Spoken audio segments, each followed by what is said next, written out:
It's 91 degrees in New York today, and there are no air conditioners yet in my apartment, so this is gonna be a ride. Hello my dears, my name is Mariana and welcome to my channel. So this video we're going to do today is one of my most requested videos.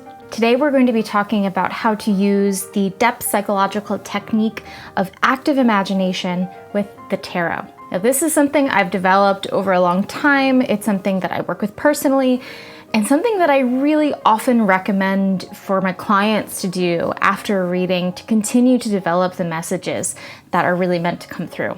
And for deep tarot beginners, probably like yourself, who is really interested in bringing the more psychological, soulful essence of the tarot through, this is a technique I really highly recommend you try out. And let me know your thoughts. Of course, put them in the comments if you do try it. If you haven't already, go follow me on Instagram, of course. And if you're here and you enjoy my videos, go subscribe. So without further ado, let's just get into it.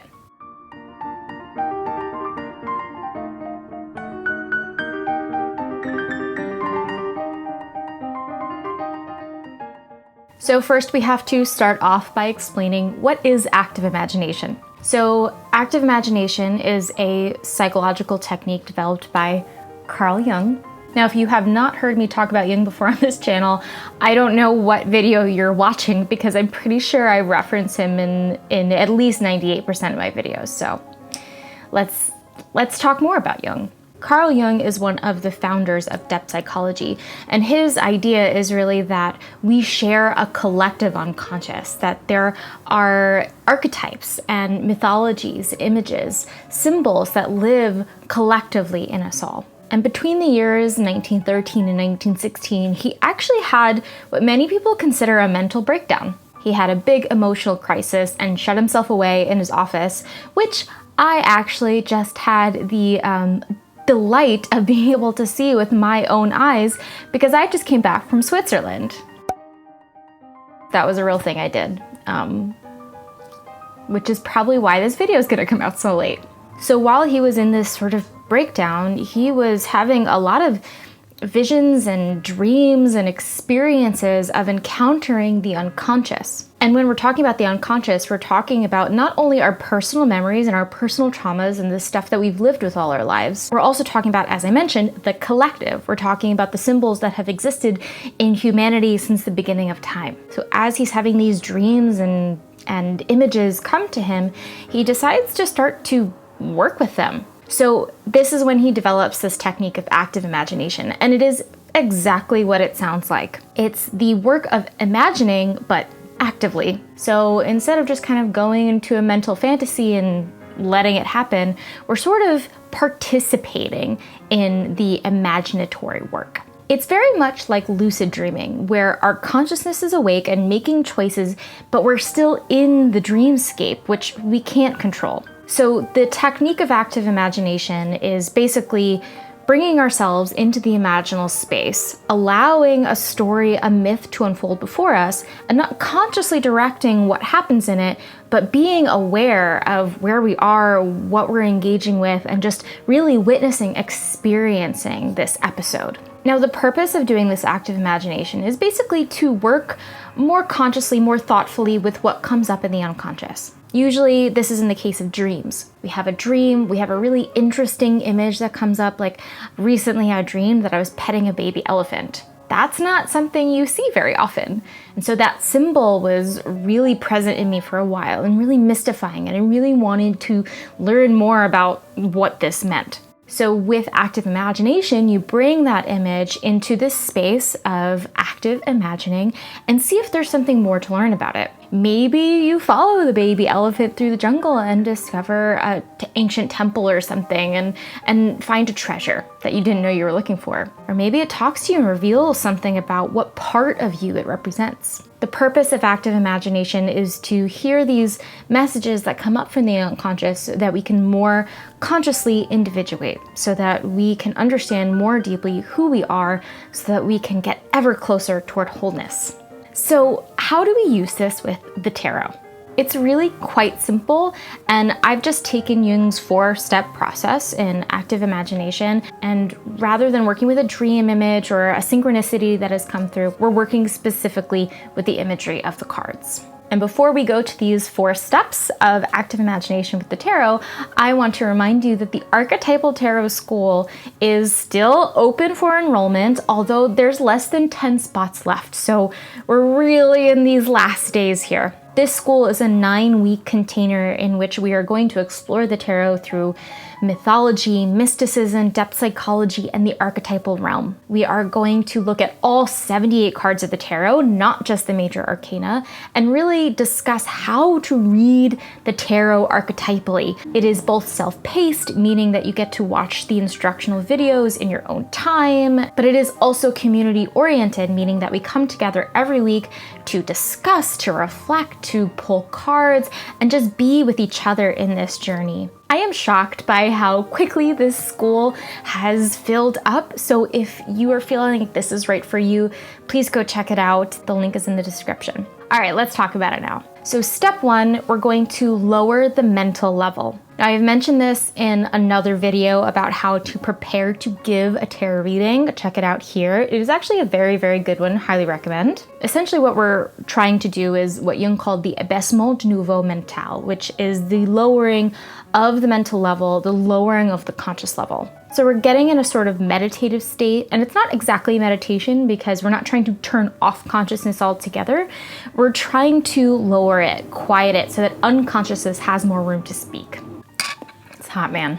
So there's several ways that you could try doing this. What I like to do is actually to visualize my consciousness kind of going dark. So I'll start with clearing out whatever's in my brain, taking a bunch of cleansing breaths, maybe doing a short meditation beforehand. And then I will visualize my consciousness as the sun, as this bright light above me. And over the course of several breaths, I'll just watch it sink down below the horizon of consciousness into the unconscious space so that I'm in a state of darkness. And I can still be me, I'm still there, I'm still present, but I'm allowing myself to be in that state of the unknown. So this can take a little bit of time. I recommend to go slow with that visualization, but it really does help kind of pull us into a very quiet space, a very open space, to the space of what Jung would have called the psychoidal level, the space of absolute knowledge where our intuition can speak to us.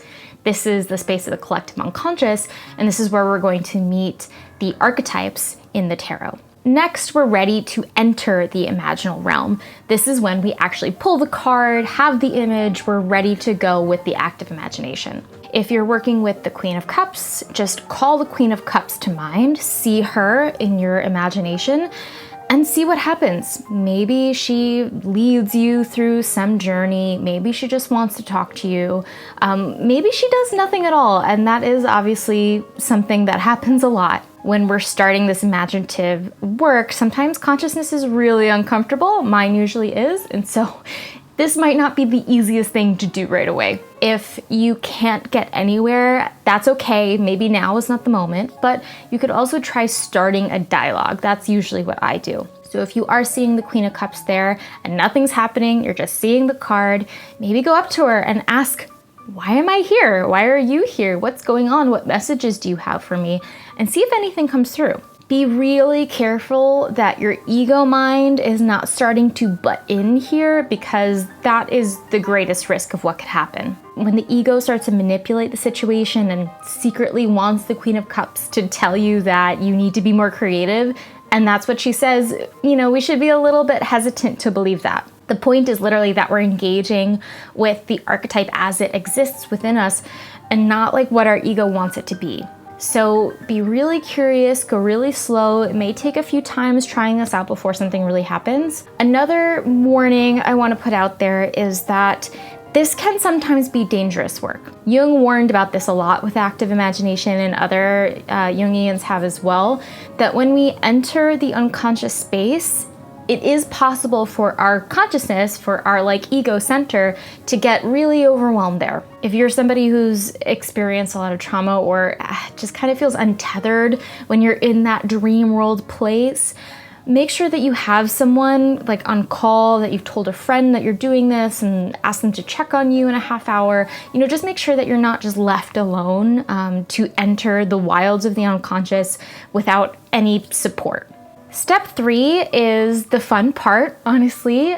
This is creating the artifact. Now, what we're going to do is, after we've emerged from the active imagination, learning whatever we've learned or whatever experience, we're going to record it. Now, what's really important about this is that we're not taking a history. We're still in that space of imagination, so we want the imagination to be the thing that records this experience. This is the time to draw it out, write it out, sing it out, whatever creative impulse you have, that is what you want to work with. So maybe that looks like drawing the picture of your reflection in the water of the Ace of Cups. Or maybe you heard a weird melody when you were encountering the moon and you need to get out your recorder and sing out the melody. And maybe it can be as simple as just journaling what happened when you encountered the Knight of Wands and what you were arguing with him about. Allow yourself to be really creative here, but also make sure you get down all the important parts because we're going to return to this later. Now, step 4 is go deeper.